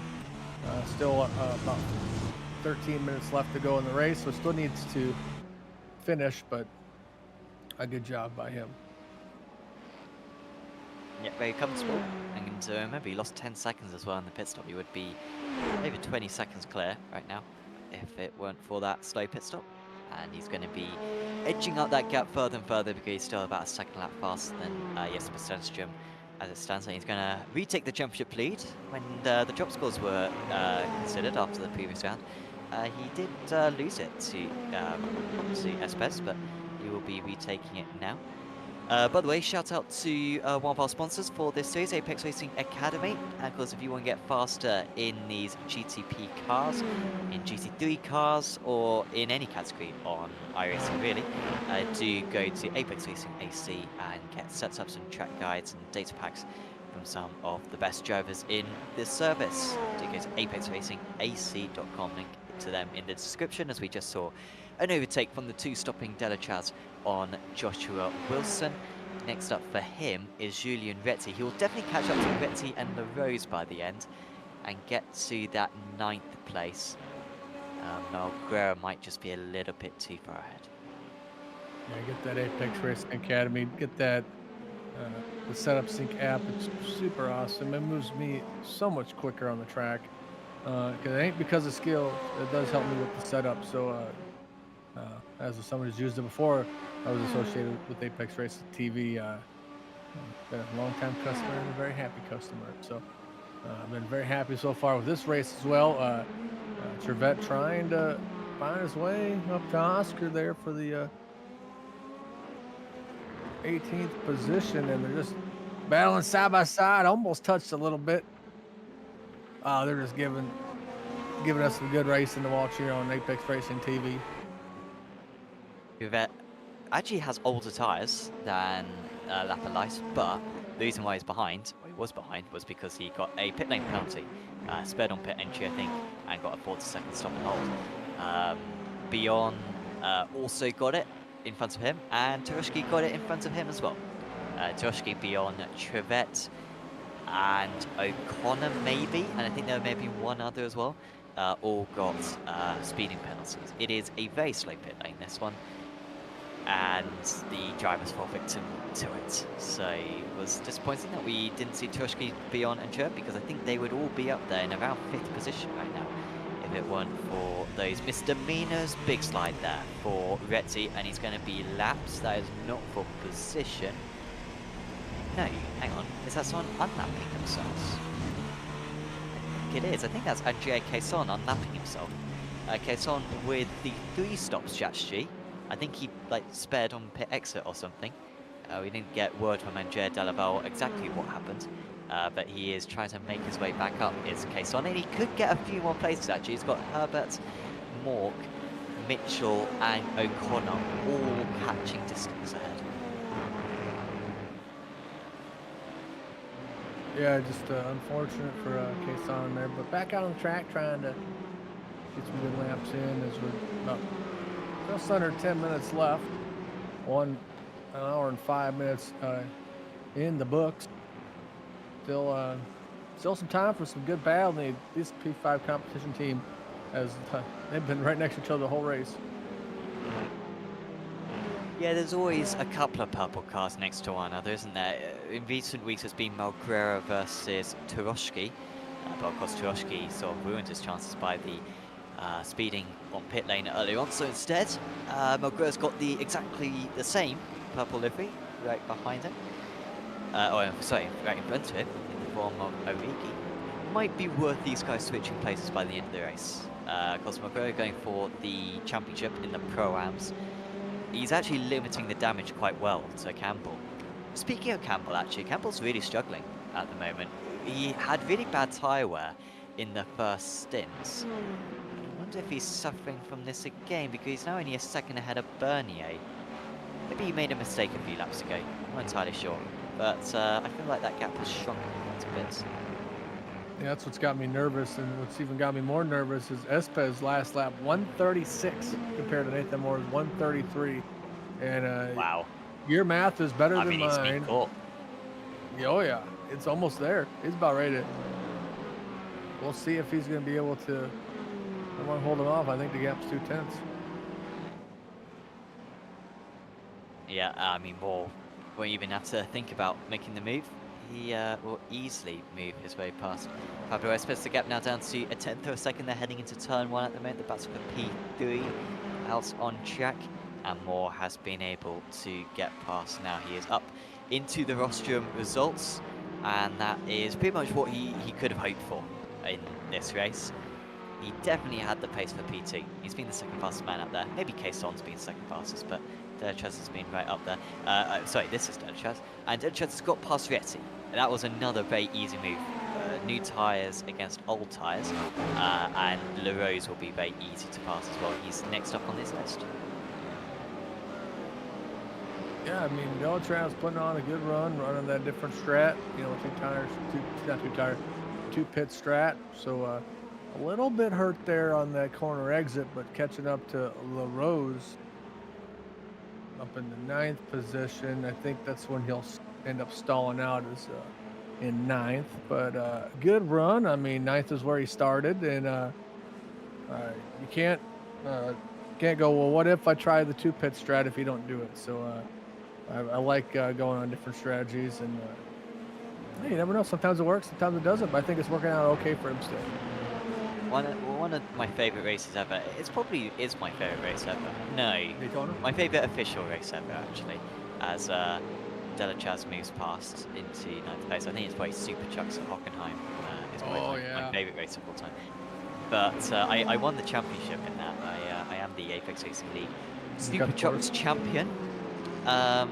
In that series, you were allowed to cut the course. You didn't have a silly rules like you can't use an off-road car off-road. So I did win that championship very proudly.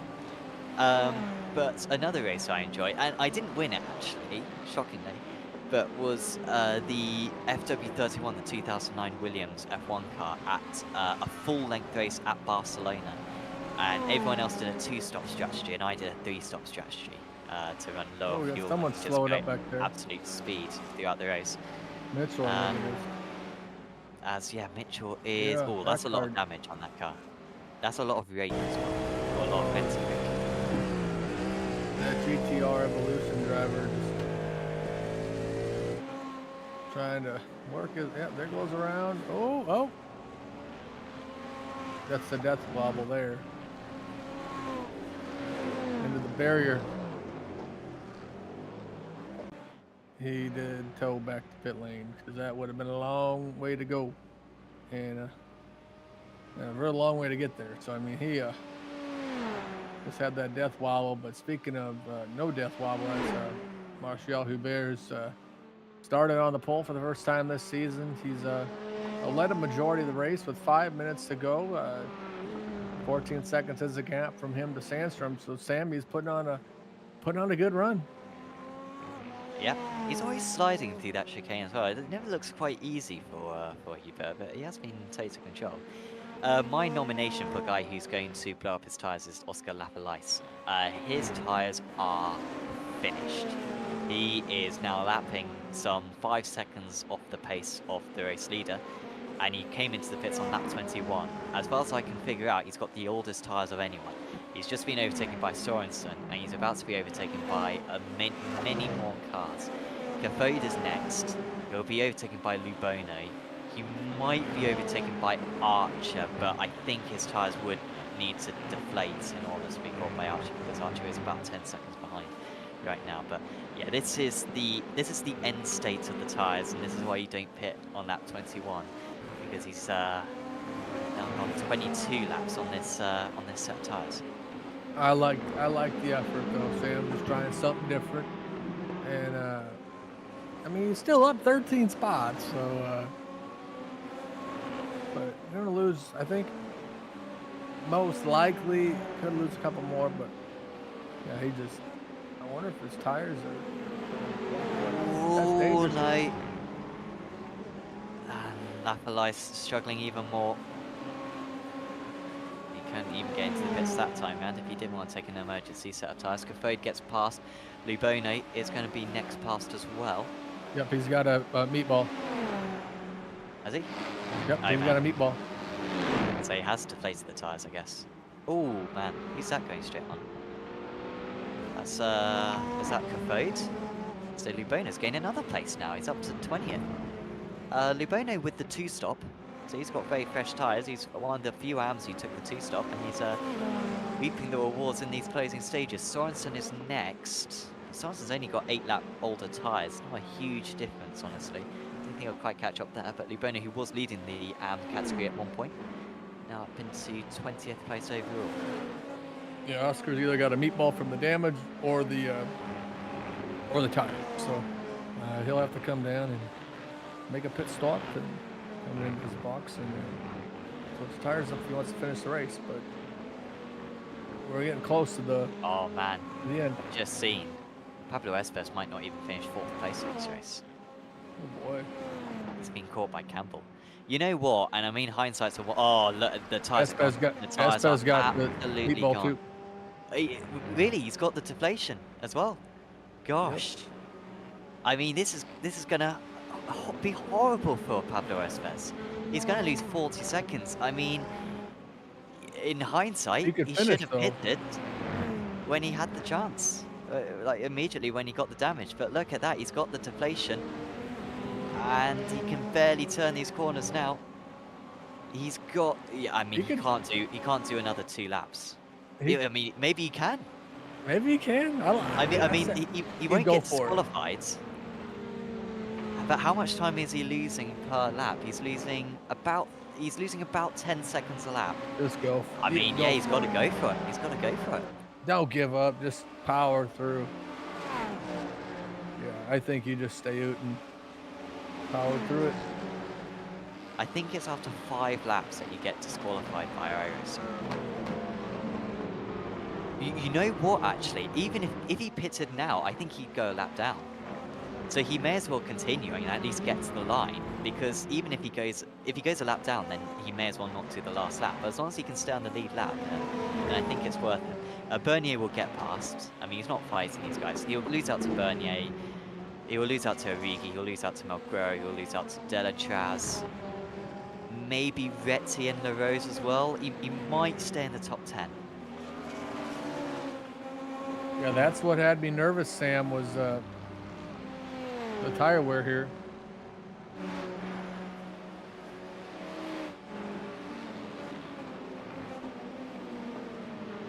What a fun race this has been. I enjoyed the tire wear races, and I say every month or so on these broadcasts, let's have a tire wear multiplier variable that us admins can whack up whenever we like, and we can have, you know, double tire wear, and then all the races will be like this, because this is interesting. I know that some of the drivers will hate it, but as a viewer, it's very entertaining. Yeah, Mitchell and Mark both have a black flag, but Oscar and Espes are the only one with the. Oh, there's our good friend Samuli. Now this isn't for the lead, shocker. No, but he's there. Espespino is taken by Origi now, and Mulgrew will get to. Espes is going to finish this race in 8th. He's going to finish this race in 8th, which honestly I think he should take with both hands. His lap times aren't actually too bad, considering he's got a deflated tyre. He's only losing about 5 seconds a lap to the fastest driver, so it's not too bad. But out in the lead, Martial Hubert, he was caught in the championship and hasn't won a race in about a month. He's putting that aside now. He's going to come back to the top step of the podium with a dominant display. The Apex Racing Academy driver of Martial Hubert wins at Mugello and retakes the championship lead. Sandstrom will finish in his best result this season in second. Nathan Moore will wonder what could have been if he hadn't have qualified solo down, but he keeps up his 100% top 4 finish rate to finish in 3rd place, up 4 places from his race start. And Austin William Campbell with a phenomenal performance. He is going to be the top of the Pro-Am drivers. Yeah, what a drive by Campbell, almost to the overall podium, Sam. So just started up in the 4th and finished 4th, so that's a good point state for him. I think Espes is going to lose one more place. Oh, he's nearly there. Can he hold on? It's the longest corner on the track. No, oh, there's contact. He might hold on. He might hold on. He's going to do it, Pablo Espes. What an 8th position. Delachaz will wonder how on earth has he not taken that position? But Espes somehow gets 8th place. It's awful for his championship, and it leaves him with a lot of work to do. But Delachaz, how did he not get that place on the last corner? Cockroach Giannis wins out of the AM drivers once again, just about to beat Soren Kroll, who had to recover from an early spin. I mean, can we get a replay of that last lap incident? I mean, Delachaz, maybe he's on board, trying to get past Espes. How on earth did he not do it? Yeah, I just tell you what, Sam, I think Espes just went in the corner, and I think Delachaz was just wasn't able to, didn't quite have enough space. Best way to put it. Yeah, I mean, I don't think Espes did anything against the rules there. Like, I don't think he pinched him or anything. I think he kept a fairly consistent line. But yeah, he just couldn't quite get past. So there are the results. Martial Hubert wins out, some 16 seconds ahead of Sandstrom. It was more Campbell with a phenomenal 4th position overall. Bernier in 5th, Melguero recovering really well in 6th place. He had his teammate Origi with him all the time, actually. Melguero did get past Origi at some point. We missed that in the closing stages, but that was something that happened. Espes, with the tyre deflation later on, finishes in 8th place. Then it was Retty, LaRose, and Wilson.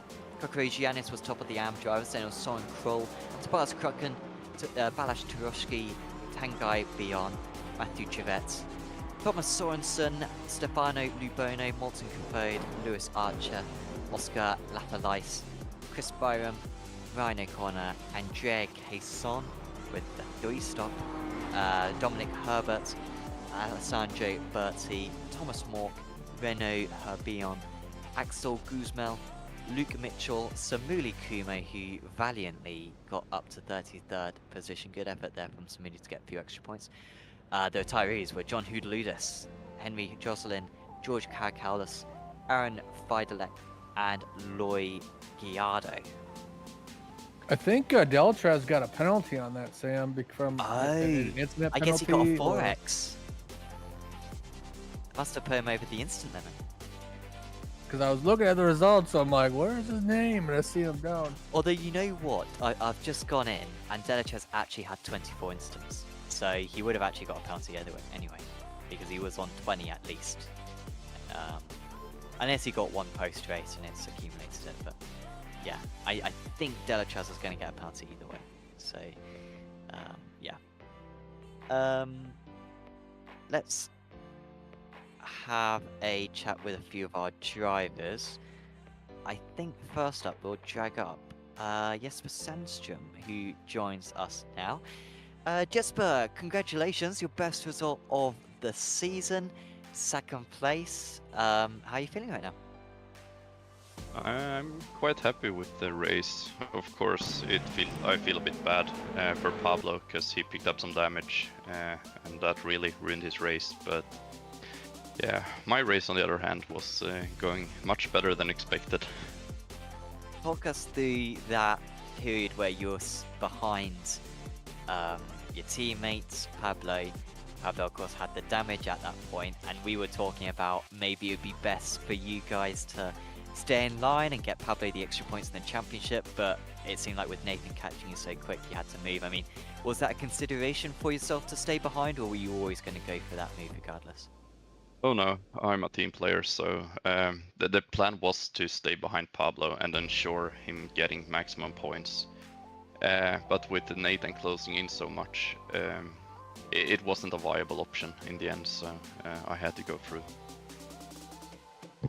Yeah, certainly the right decision in the end, and finishing up there in second position. Looking ahead to the future rounds of the championship, next week, of course, we head to Aragon, a track that isn't visited a whole lot. Have you done any laps on that track yet?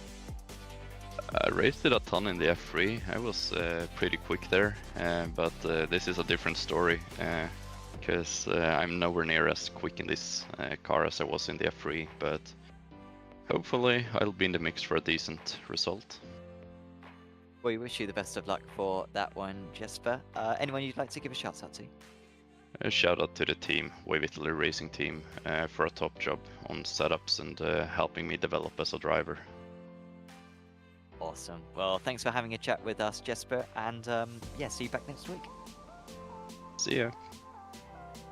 Jesper Sandström, there, your second place finisher tonight. Avery, who do you want to check up? We're going to bring Stanthas for another amateur win. It's like it's on repeat. Stanthas, congratulations on a fantastic race. You know, not only did you win the AM class, you also finished 13th overall. How was the race for you? Hello guys, hello everyone watching or listening. What a tough race. What a race.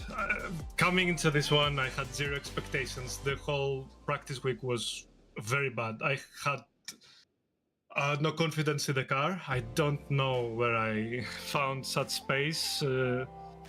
I think I am overdriving the car right now. Very tough race, very tough race. Congratulations also to the podium. And to Seren, who we were talking just a little bit ago. Very tough race. I committed to one stop before the race. I knew it was going to be tough. I was very conservative with tires. I could have gone longer on my first stint, but I didn't want to. It was a very calculated risk. I didn't push at all. I pushed after the first pit stop just to create a gap.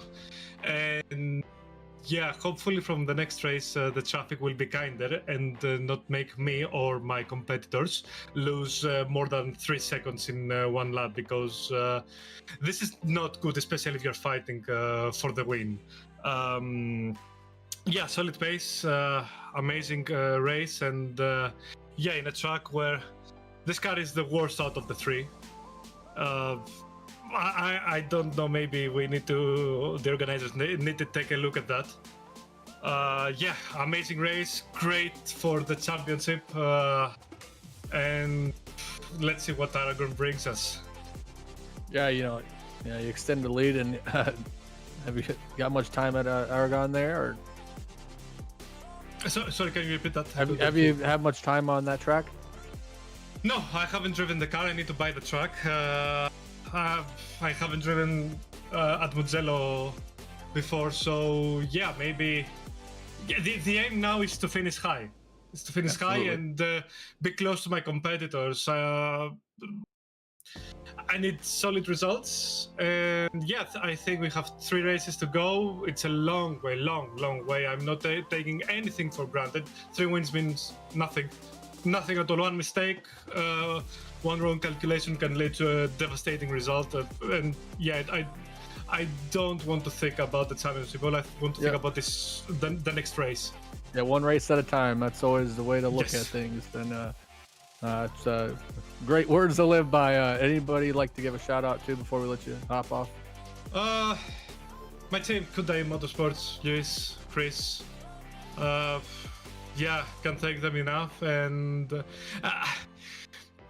I really want them to be on the podium with me. I know they have the pace, but luck is not on their side in this series. Well, congratulations on the top spot of the podium for the amateur Thank class. you. We can't wait to see you next week. Thank you, guys. See you. Bye-bye. What a great way to put that, Sam. 1 week at a time. Absolutely, absolutely. Pretty much whenever we drag up people and ask them, you know, about the championship, there's always, no. Not thinking about the championship, you know, Jose Mourinho tactics and mindset. Just take it one week at a time. Let's have a chat with the man who narrowly missed out on that amateur race victory. Son Kroll joins us now. Son, congratulations. A really good race, especially considering that incident at the start of the race. If I recall correctly, I think you had a spin in the third sector. Yeah, thank you first of all. Yeah, I'm getting kind of tired of getting close to wins and not winning it because it's the second time this season. But yeah, it was difficult because I had an incident with Stefano Lugona. I think it was an Acura, and we didn't know at that point that the Acuras were two-stopping, and he like dive bombed me after Arrabbiata 2 and then braked relatively early from my point of view for the next corner. That caught me out. Luckily no damage, and from that on we played catch up and worked out pretty good in the end, I'd say. How were the tyres at the end of the race? I mean, you had, what, like 26 lap old tyres by the end? I mean, they were some of the oldest on track. How were they? Really bad. There was basically nothing in it. I think what cost me in the end to have a shot at status was the dirty air. Those 2 laps in dirty air right behind them made the car so much worse. It's incredible. So it was a really bad track to have a 75-minute race on, if I can say so, because you just couldn't race. But I think in the end of the day I was in the right car with the Cadillac. We didn't need to two-stop, and I think it was the fastest strategy. And yeah, happy that we also got a pretty good result over all the other AMs, minus status, who obviously drove a perfect race. So I'm very, very satisfied. Absolutely should be. Is there anyone you'd like to give a shout out to? Yes, to Jack, who has been spotting me all those races now, and obviously is a past champion of the series. So thank you for that. And yeah. Awesome. Well, thanks for having a chat with us, Soren, and yeah, best of luck next time. Thank you. Of course, Soren referencing Jack Wells, his teammate there, who won the Pro-Ams. Pro-Ams? No, the AM category in the GTPs 2 seasons ago. Jack beat Fabio Grassetto that season, very consistent driver and a very well-deserved champion. And of course, yeah, still small hopes that his teammate could still challenge for the title as well this season. That pretty much rounds out our interviews, but next time, Jonathan, we're going to another circuit that I'm pretty sure neither of us have ever done an official race at, Aragon. One that I don't think is especially popular, honestly, on the sim, but the official series are still going there. That's what we copy in this championship. Yeah, more warm track temperatures, I imagine, but just the 60 minutes for the drivers to cope. Yeah, iRacing's got to sell content, so yeah, it's a fun track. I've driven it a little bit, Sam. Obviously not in the officials, more just practicing by myself, and it's similar to a lot of the tracks we've been to. As long as you can keep it, clean and get good laps and maintain good pace and wash your tires, you should be sitting pretty good. I mean, tonight's race at Mugello was it was a lot of fun to call. I think there were some incidents, but that's what happens when you go to a 75-minute race in like a track that has a lot of tire wear. It was very close. I think that the 2-pit strat was a good move for some of the drivers, but the 1 pit worked out better for some others. It just depends on how you're going to drive the cars. So just another fun round. I'm ready to come back same place, same time next week. Yes, yeah, it's going to be really good fun next time out, Aragon. And of course now a bit of a championship to recover now for Pablo Espes, with Marshall Huber very much taking command with just a few rounds of the season remaining. Of course, thanks to Apex Racing Academy once again, but also VRS and to SDK Gaming for sponsoring this broadcast and helping us out on the channel. If you are interested in taking part in the remaining rounds of this championship or any of the other Apex Racing League series, do go to apexracingleague.com and get yourself signed up. Got a few more series launching as well in the next couple of weeks, so do check out the Discord as well in the description below. And of course, if you've enjoyed this video, please do leave a like on it, subscribe to the channel and follow us on social media. That's Apex Racing TV and Apex Racing League on Twitter, Instagram, Facebook and TikTok. But for now, from myself, Sam Fitzpatrick, from AV McDonald and from Jonathan Grabowski, we will say goodbye and we'll see you back in 1 week's time at Aragon. See you then.